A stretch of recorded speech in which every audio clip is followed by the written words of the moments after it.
Yummy, yummy food today. Yummy, yummy food today. Whakalata e fo atu kai re fulai pele. Hakake te mata me fukalangai sipi.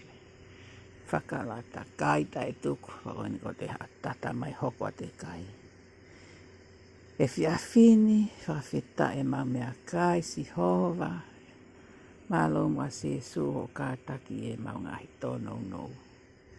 Kake ome mea kai ke malo e mau sino tapu kina ka kai kotoa pewhi kai he mo meniti ko e ni. Tau whiawhia e ki maa mea tokoni ke tau kai pa tau whawhitai. E mea kotoa pe kune fuaki tau lawe ai malo. Ko pata chicken. Laise, vestapolo, laibere, langai sipi, tofi pe o haka ki o langai sipi. Malo, thank you God for another beautiful day of our